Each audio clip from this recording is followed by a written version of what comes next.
नमस्कार. महाराष्ट्र शासन मराठी भाषा विभाग, राज्य मराठी विकास संस्था आणि मिती क्रिएशन्स आयोजित मराठी भाषा संवर्धन पंधरवडा अभिजात मराठी या कार्यक्रमात आपल्या सगळ्यांचं मनःपूर्वक स्वागत. आपण सगळेच जाणता की मराठी भाषा संवर्धन पंधरवड्यामध्ये आपण मराठी भाषा, मराठी संस्कृती, महाराष्ट्राचा विकास या संदर्भातल्या विविध गोष्टी घेऊन आपल्या समोर येतोय आणि या क्षेत्रातल्या काही दिग्गज व्यक्तींशी आपण संवाद साधतोय. त्यांच्या वेगवेगळ्या संस्थांविषयीचं कार्य जाणून घेतोय आणि या सगळ्यामध्ये एक महत्त्वाचा मुद्दा म्हणजे सीमेलगत जी शहरं, जी गावं किंवा सीमावर्ती भागांमध्ये कशा पद्धतीने वेगवेगळ्या संस्थांचं कार्य मराठी भाषेचा प्रचार प्रसार यामध्ये चाललेला आहे, याविषयी आपण जाणून घेतो आहोत. आज आपण थोडंसं बेळगावच्या कलाक्षेत्राबद्दल जाणून घेणार आहोत किंवा कलाक्षेत्राशी निगडीत असूनही यामधनं, या माध्यमातनं आपण भाषेचा प्रचार प्रसार किंवा भाषा संवर्धन हा महत्त्वाचा मुद्दा कसा सांभाळू शकतो, जतन करू शकतो याविषयी जाणून घेणार आहोत. आणि बेळगावमधल्या अतिशय प्रतिष्ठित अशा आर्ट सर्कल या संस्थेच्या सहकार्यवाह मेधाताई मराठे माझ्या बरोबर आहेत. मी त्यांना या व्यासपीठावर आमंत्रित करते. नमस्कार. नमस्कार. स्वागत आहे तुमचं या कार्यक्रमामध्ये.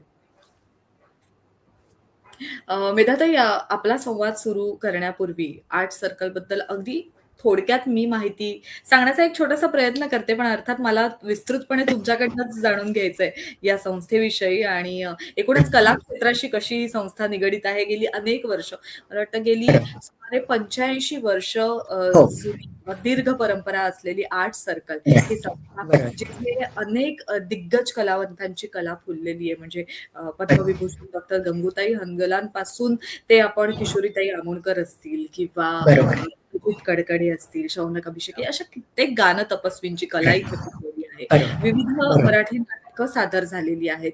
नाटकाची एक सुंदर परंपरा बेळगावकरांनी अनुभवलेली आहे.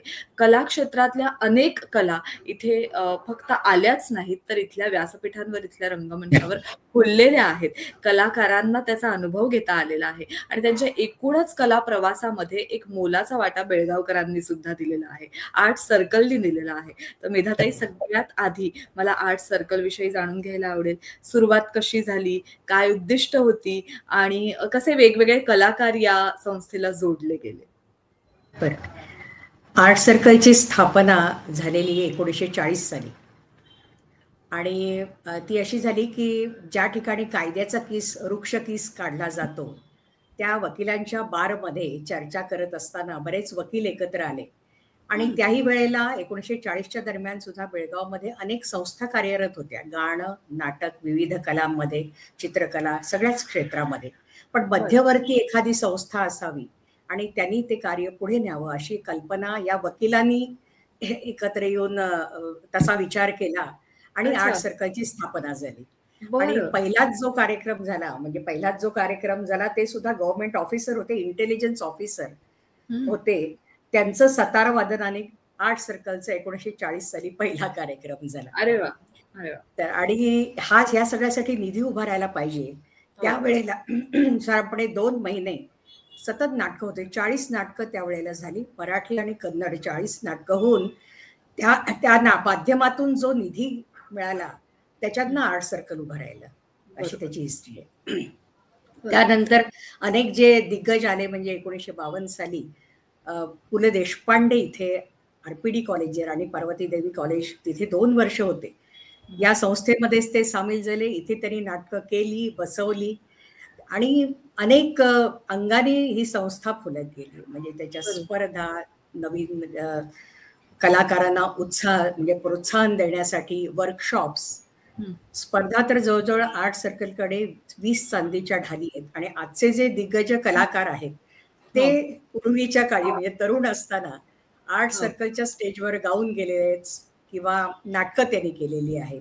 त्या अनेक तऱ्हेने संस्थेने कार्य पुढे नेलेलं आहे. अभिजात कला, ललित कलांना पुढे नेण्याचं कार्य.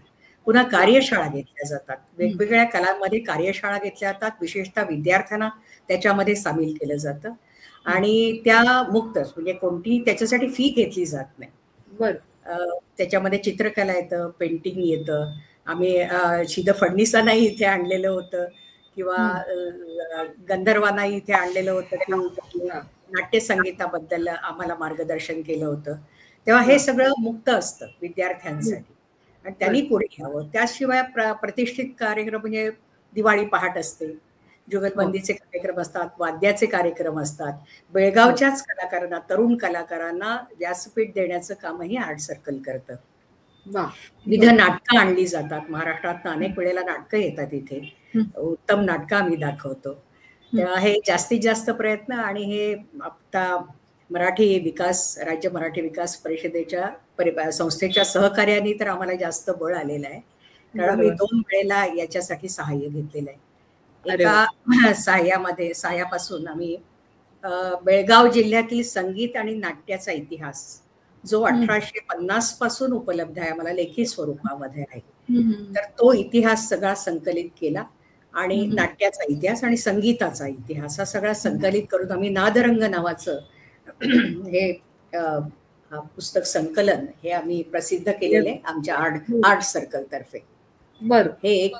आणि या वर्षी आम्ही आता नाट्य हा विषय घेऊन नाट्याचे विविध पैलू विद्यार्थ्यांना पोचवायचं काम करतोय आम्ही. आणि त्याच्यासाठी बेळगावातल्या काही शाळा आहेत, त्याचप्रमाणे सीमा भागातला पण इंटिरियर, म्हणजे तुम्हाला बेळगाव माहिती असेल तर बेळगावच्या पलीकडे खानापूर, जांबोटी ही एरिया गोव्याकडे जाणाऱ्या रस्त्यात हा पूर्ण मराठी भाग आहे. परंतु त्या मुलांना बेळगावात जे काही घडतं ते लांब पडतं त्या मानाने.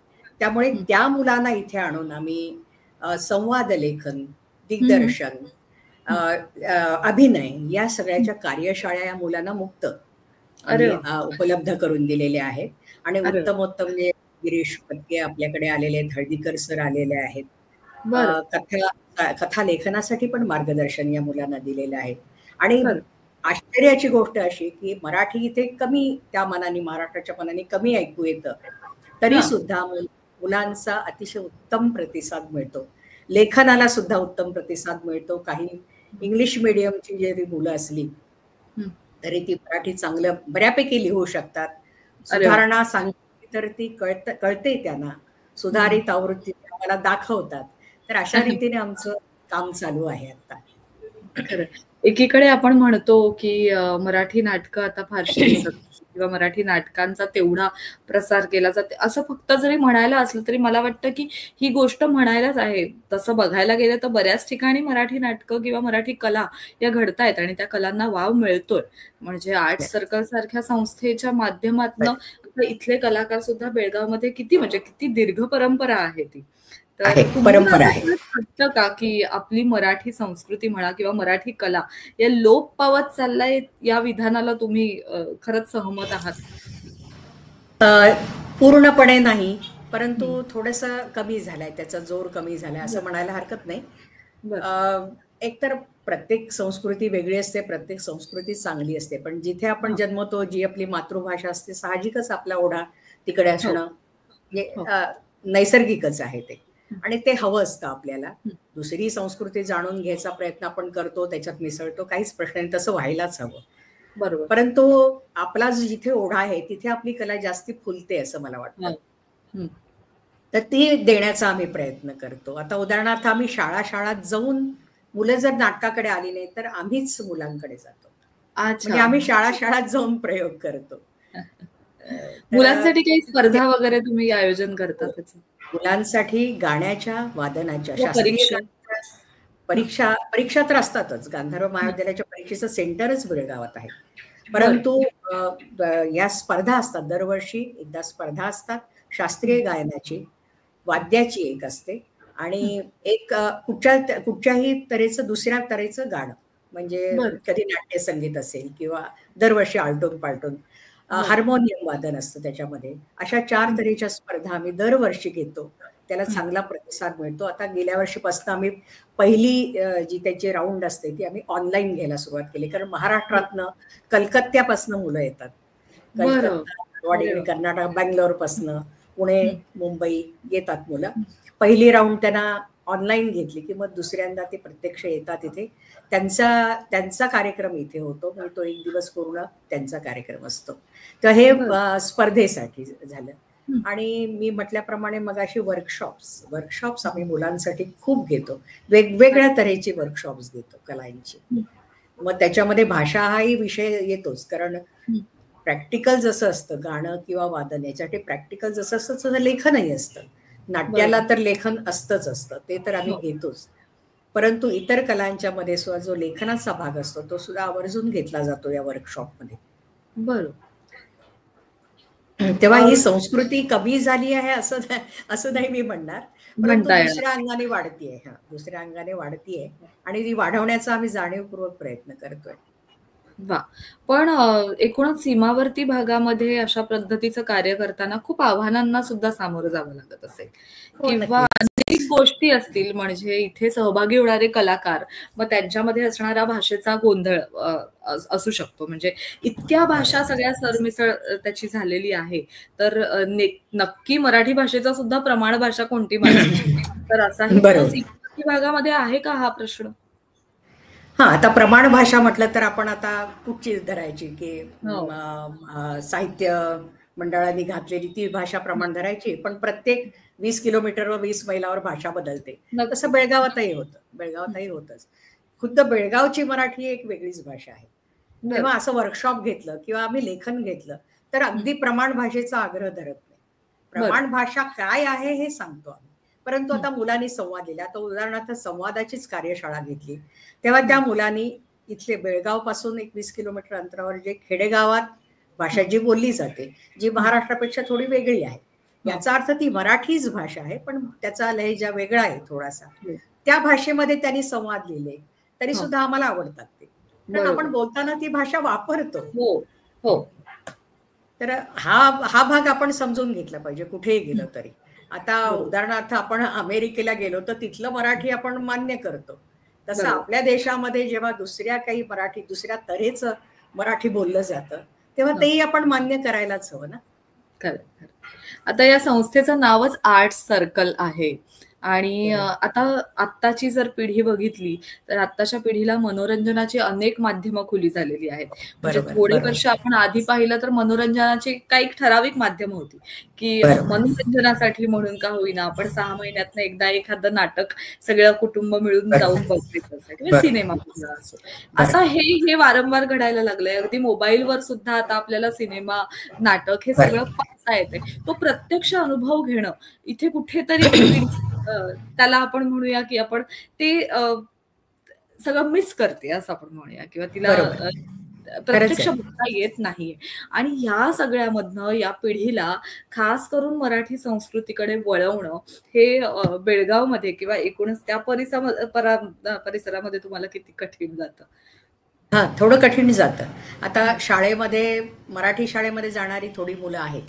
हं, परंतु काही इंग्लिश मीडियममध्ये जाणारी आहेत, काही कन्नड मीडियममध्ये जाणारी. या सगळ्यांचं या हं. वर्कशॉप्समध्ये स्वागत असतं. हां, जर एखादी गोष्ट कळली नाही, तर हां. आपल्याला माध्यम थोडंसं म्हणजे ती काही संकल्पना जी असते, ती इंग्लिशमध्ये सांगता येते, हिंदीमध्ये सांगता येते. मुलांना कळते. आणि मला असं वाटतं, की मुलांमध्ये हे फार चटकन होतं, हां, मोठ्यांपेक्षा. आणि म्हणून आम्ही मुलांच्यावर जास्त भर देतो. कारण हे मुलं फार चटकन उचलतात. तेव्हा मुलांच्या पर्यंत पोहोचणं हे आमचं जास्ती आव्हान आहे. म्हणजे कसं, की मग ती मराठी आहेत, कन्नड आहेत, इंग्लिश मीडियमचे आहेत, हा प्रश्न आम्ही फारसा मानत नाही. बरोबर. सगळ्यांनी इथे यावं, शिकावं, असं आमचं म्हणणं आहे. त्यांना जे समजत नाही, आता अगदी पूर्ण कन्नड मीडियम मधली मुलं सुद्धा इथे आलेली आहेत, या अशा वर्कशॉप. त्यांना जे समजतं ते आम्ही समजावून देतो. अभिनय तर असा आहे, की तो भाषेशिवायच कळतो. परंतु मध्ये समजावून देतो. थोडंसं इंग्लिशचा वापर करतो. पण त्यांना समजतं, ती छान मिसळतात, ती छान नाटक करतात. आता तसं तुम्ही म्हणालात तसं, की कमी कमी नाटक कमी कमी होत चाललंय. हे सगळीकडेच असावं बहुतेक. कारण महाराष्ट्रातही मी बघते, की शाळेच्या गॅदरिंगला रेकॉर्ड डान्स आणखीन अशाच तऱ्हेचे कार्यक्रम जास्त होतात. तेव्हा बरोबर. नाटकाकडे वळवणं हे सगळीकडेच आव्हान आहे, खरं हो, सांगायचं तर. की हो. इथे सुद्धा आहे आणि महाराष्ट्रामध्ये सुद्धा आहे. तर त्याची गोडी लागण्यासाठी मी आता तुम्हाला सांगितल्याप्रमाणे मुलं येत नसतील तर आम्ही मुलांकडे जातो. आम्ही बरोबर. जातो वेगवेगळ्या शाळांमध्ये. हं. बसवलेल्या प्रयोग असेल तर तुमच्याकडे करू का, तुमच्याकडे करू का प्रयोग, असं शाळांना विचारतो आणि तिथे करतो. आणि हो. त्याच्यामुळे मुलं येत राहतात. त्याची संख्या फार मोठी जरी नसली तरी येतात. मग पालकही आवडीने रस घेतात, असंही होतं. आणि सगळ्याच साहित्याविषयी म्हणता येईल. म्हणजे आम्ही फक्त नाट्य नाट्य असं नाही, कविता म्हणा, म्हणजे हो, काव्याकडे किंवा हो. गद्य साहित्य, चांगलं व्याख्यान, अशाही तऱ्हेचं आमचं कार्य चालतं. बरोबर. आता काही नावं मी सुरुवातीला संस्थेची माहिती देताना घेतलीच, म्हणजे पद्मविभूषण डॉक्टर गंगूबाई हनगल असतील किंवा किशोरीताई आमोणकर. तर अशा अनेक दिग्गजांनी बेळगावचं हे व्यासपीठ सुद्धा गाजवलेलं आहे त्यांच्या हो. कलांनी. आता थोडासा आत्ताचा काळ जर बघितला तर तरुणांची किंवा एकूणच समाजाचं एक मनोरंजनाकडे पाहण्याचा दृष्टिकोन बदललेला आहे. त्यांची टेस्ट बदललेली आहे. त्यांना काय आवडतंय, काय नाही. असं सगळं असताना आपली मराठी संस्कृती जोपासण्यासाठी म्हणून किती आग्रही आहे आर्ट सर्कल आणि अजूनही आपल्याकडचं खास जे आहे तेच दाखवण्याचा प्रयत्न जास्तीत जास्त झाला पाहिजे. यासाठी हो. आर्ट सर्कलची भविष्यातल्या योजना कशा असणार आहेत? भविष्यातल्या योजना आता मी तुम्हाला सांगितल्याप्रमाणे की मुलांना जास्तीत जास्त उत्तेजन देणं, तरुण आणि मुलांना आपल्यापेक्षा म्हणजे मोठी जी आमच्यासारखी पिढी आहे ती आपणहून येतेच. मराठी कार्यक्रमांना येते, मराठी नाटकांना येते, मराठी व्याख्यानांना येते, त्यांना बोलवावं लागत नाही. परंतु तरुण पिढीकडे जाणं, स्वतःहून जाणं हे त्यातलं महत्वाचा भाग आहे आणि ते आम्ही करतोय आता. आम्ही तरुण पिढीकडे जातो. त्यांना जर येणं शक्य नसेल, त्यांच्या वेळा, त्यांचे क्लास, त्यांच्या हो. शाळेची वेळ, त्यांचे स्पोर्ट्स, बऱ्याच गोष्टी पालक त्यांना नेत असतात अनेक गोष्टींसाठी. तर इथेही त्यांनी यावं. त्यांच्या वेळेप्रमाणे आम्ही त्यांच्यापर्यंत पोहोचण्याचा प्रयत्न करतोय आता आणि हेच आमचं भविष्यातलं हे असेल, ध्येय असेल, की सगळ्या तऱ्हेच्या कला, विशेषतः या परफॉर्मिंग आर्ट्स ज्या आहेत, तर त्या स्टेज होण्यासाठी त्याच्यासाठी भाषेची जी समृद्धी लागते, हो. साहित्याची समृद्धी, त्याच्यासाठी आर्ट सर्कल आणि इथल्या आणि आम्हीही त्याच्यामध्ये भाग घेतो आणि जास्तीत जास्त त्यांच्या कानावर मराठी पडावं, मराठी कार्यक्रम, एखादं व्याख्यान ऐकण्याच्या ऐवजी मुलं जर दुसऱ्या पद्धतीने ऐकत असतील, नाट्याच्या पद्धतीने, कथेच्या माध्यमातून, गाण्याच्या माध्यमातून, कवितेच्या माध्यमातून, तर तसं ऐकवलं तर ते जास्त मनोरंजक होतं. एक एक काव्य किंवा एक कथा जर ऐकली तर मुलं 50 नवीन शब्द शिकतात साधारणपणे. तर तसे ऐकवण्याचा आम्ही जास्त प्रयत्न करतो मुलांसमोर आणि तेच आम्ही पुढे चालू ठेवू. आपल्या भाषेला अभिजात भाषेचा दर्जा मिळाल्यानंतर काही कार्यामध्ये तुमच्या एकूण सगळ्या संस्थेच्या नेहमीच्या दैनंदिन कार्यामध्ये काही बदल झालेला तुम्हाला वाटतोय किंवा काही कार्यक्रम करताना या गोष्टीचा खूप फायदा होणार आहे असं तुम्हाला वाटतंय का? नक्कीच अभिजात दर्जा मिळाला म्हणून आम्हाला अतिशय आनंद तर होतोच आहे. आपल्या आईला सन्मान मिळाल्यासारखंच आहे ते. तर नक्कीच आम्ही उत्साहाने, जास्ती उत्साहाने सगळीकडे सहभागी होतोय. आणि आता तुम्ही बघितलं तर बेळगावात साधारणपणे दर आठवड्याला 2 ते 3 असे सांस्कृतिक म्हणजे जे साहित्याशी निगडीत आहेत, एखादं नाटक असेल, एखादं व्याख्यान असेल किंवा पुस्तक परिचय असेल किंवा एखादा म्हणजे साहित्याशी निगडीत काव्य वाचनाचं असेल, गायनाचं असेल, हे अखंड कार्यक्रम चालू आहेत. अखंड कार्यक्रम चालू आहेत. त्यामुळे हे वातावरण निर्मिती इथे चांगली होते. मुलं आपोआप ओढली जातील याच्याकडे. या सगळ्या आता माध्यमं अनेक झाल्यामुळे ते सगळं आपल्याला लक्षात घेऊनच करावं लागतं, पण तरी सुद्धा हे कार्यक्रम चालू आहेत आमचे. वा वा वा. पण सीमेलगत असल्यामुळे अनेक कलांची सांगड, म्हणजे फक्त महाराष्ट्रापुरताच विचार मर्यादित नाही. इथे वेगवेगळ्या गोष्टी आहेत, वेगवेगळ्या भाषा आहेत, यांची सांगड घालण्याचा सुद्धा किती प्रयत्न आहे. म्हणजे आपली भाषा तर आपण जतन करतो आहोतच, पण विविध कला आलेल्या आहेत, बाहेरच्या राज्यांमधून आलेल्या आहेत, त्या कलांची सुद्धा सांगड घालण्याचा प्रयत्न आर्ट सर्कल कडनं आहे का? हो, आर्ट सर्कल कडनं आहे. आता उदाहरणार्थ गोव्याहून आमचे अनेक कार्यक्रम इथे होतात. आणखीन किंवा नृत्याचे म्हणजे कर्नाटकी गायनाचे तशा स्पर्धाही आम्ही ठेवतो बरं का.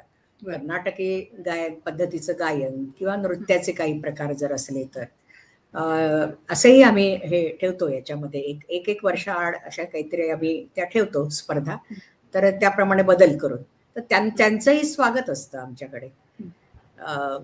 कुठच्याही प्रकारच्या नवीन विचारांना आम्ही प्राधान्य देऊन ते आम्ही स्वागत करतो इथे त्यांचं. आता प्रायोगिक काही नाटकं येतात. आता महाराष्ट्र कल्चरल सेंटरची काही प्रायोगिक नाटकंही आम्ही इथे आणलेली आहेत. मुलांची नाटकं, ग्रिप्सची नाटकं हा एक नवीन प्रयोग आपल्याकडे होता. मुलांची नवीन तऱ्हेने, म्हणजे ग्रिप्स ही मूळ जर्मनीला स्थापन झालेली संस्था. तर त्या संस्थेची सुद्धा आम्ही नाटकं इथे केलेली आहे.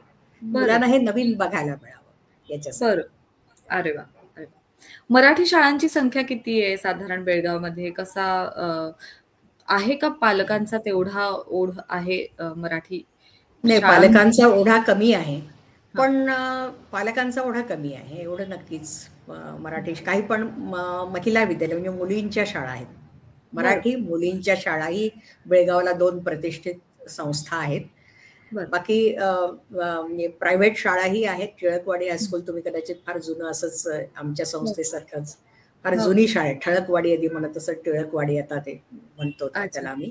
अशा जुन्या शाळा आहेत, त्यांच्याकडे मुलं तशी भरपूर आहेत, पूर्वीपेक्षा कमी आहेत, कारण सगळ्यांचाच ओढा आता इंग्लिश मीडियमकडे आहे जो महाराष्ट्रामध्येही आपल्याला दिसतो.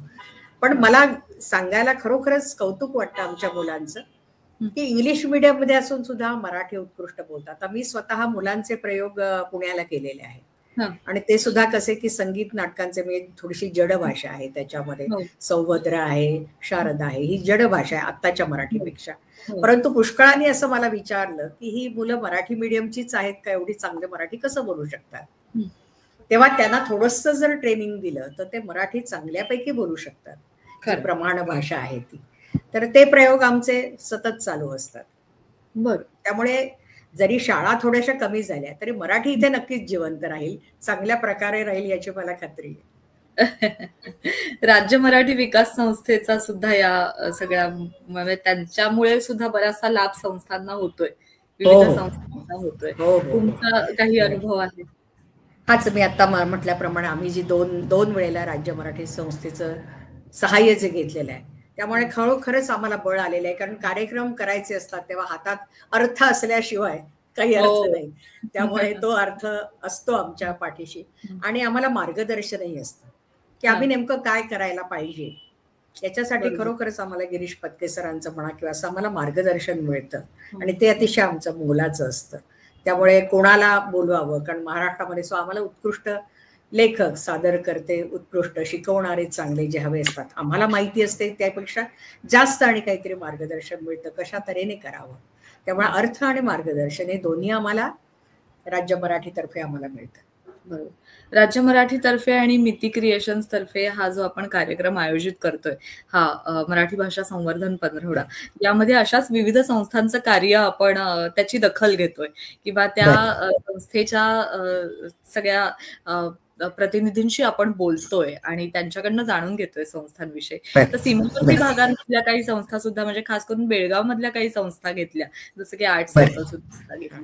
तर काय वाटतं तुम्हाला या कार्यक्रमाबद्दल? अशा संस्थांचं कार्य जेव्हा अनेक लोकांपर्यंत पोहोचतो, महाराष्ट्राच्या कानाकोपऱ्यात जाऊन पोहोचणार आहे, तेव्हा खरोखर म्हणजे तुमचं कार्य आता फक्त बेळगावपुरतं मर्यादित राहणार नाहीये, तर ते महाराष्ट्राच्या कानाकोपऱ्यातल्या आम्हाला म्हणजे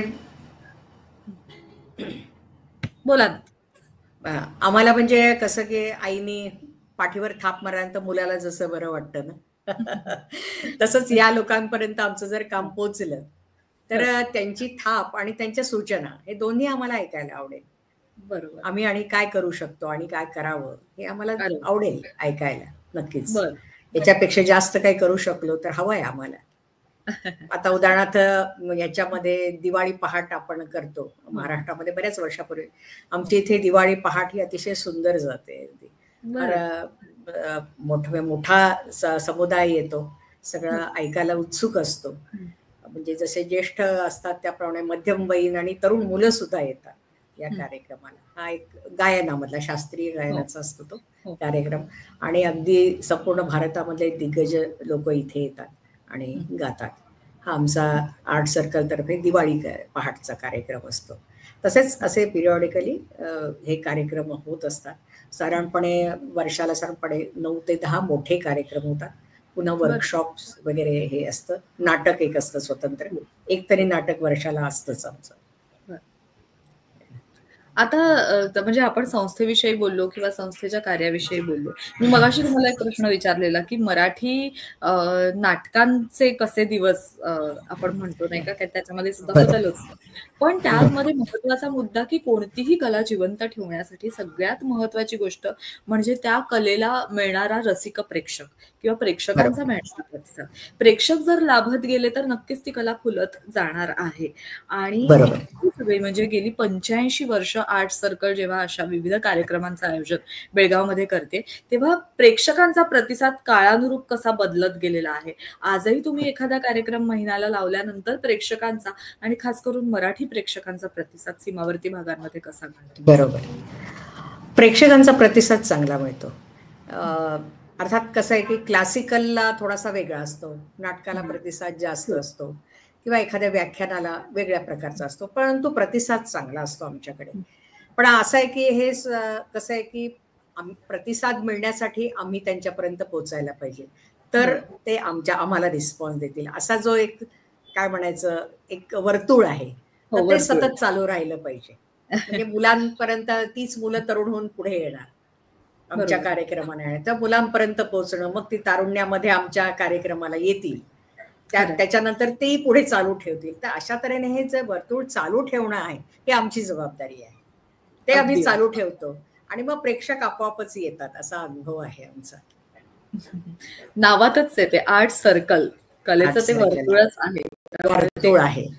हो, सुरुवातच तशी झालेली आहे. आणि प्रेक्षक आणि कलाकार यांच्यामधलं खूप एक छान दुवा म्हणजे आर्ट सर्कलची. ह्या सगळ्या गोष्टी मेधाताई, तुमचं सुद्धा यामध्ये भरपूर योगदान आहे या संस्थेमध्ये. आणि आज तुम्ही संस्थेविषयी आम्हाला माहिती दिलीत, खूप छान संवाद साधलात आणि मराठी भाषा संवर्धन सीमा भागांमध्ये कसं होतंय याविषयी ऐकून खरंच प्रेरणा मिळाली, की आजही वेगवेगळ्या भागांमध्ये आपल्या भाषेविषयी जे कार्य चालू आहे त्यातनं अजून त्यांनाही प्रोत्साहन मिळणार आहे, की आपणही अशा वेगवेगळ्या संस्थांना जोडले जावं आणि त्यातनं काहीतरी नवीन छान आपल्या भाषेसाठी.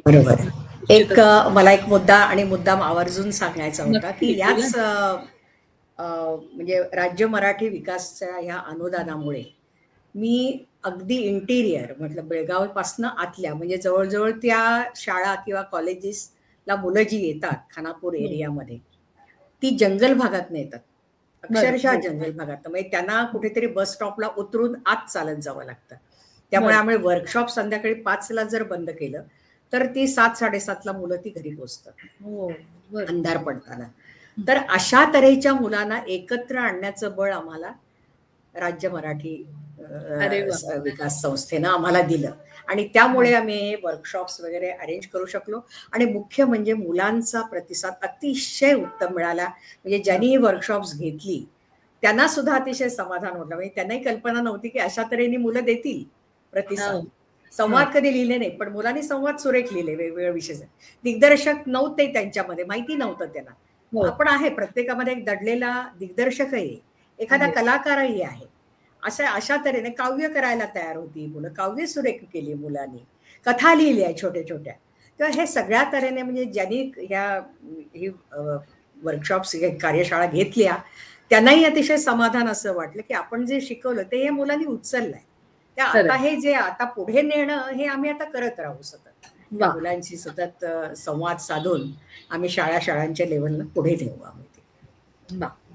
मेधाताई, तुम्ही या कार्यक्रमात सहभागी झालात. संस्थेच्या पुढच्या वाटचालीसाठी तुम्हाला खूप शुभेच्छा आमच्या सगळ्यांकडनं आणि संस्थेचं कार्य असंच उत्तरोत्तर वाढत राहावं यासाठी अनेक. माझ्याबरोबर माझ्या संस्थेचे जे पदाधिकारी आहेत या सगळ्यांचंही याच्यामध्ये फार मोलाचा वाटा आहे. आमच्या लताताई कित्तूर या आर्ट सर्कलच्या प्रेसिडेंट आहेत आणि आम्ही सगळे जी कमिटी आहे आमच्या 11 जणांची कमिटी, हे सगळे मिळून आम्ही हे काम करत असतो. तेव्हा आता मी जरी प्रतिनिधी म्हणून जरी मी एकटे आले असले तर हे श्रेय हे सगळ्या आर्ट सर्कलचं आहे, कमिटीचं आहे श्रेय. अर्थात या कार्यक्रमाला येणाऱ्या प्रेक्षकांचं सुद्धा जरूर ते मेरिट आहे. नक्कीच, नक्कीच. उद्याच्या भागात म्हणजे 23 जानेवारीला आपण बेळगावच्याच शारदोत्सव महिला सोसायटीच्या माजी अध्यक्षा आणि ख्यातनाम लेखिका प्राचार्या माधुरी शानबाग यांच्याशी संवाद साधणार आहोत. त्यांच्या संस्थेविषयी जाणून घेणार आहोत आणि हे सगळं तुम्ही राज्य मराठी विकास संस्था तसंच मिती ग्रुपच्या YouTube वाहिनीवर आणि Facebook पानावर पाहू शकता.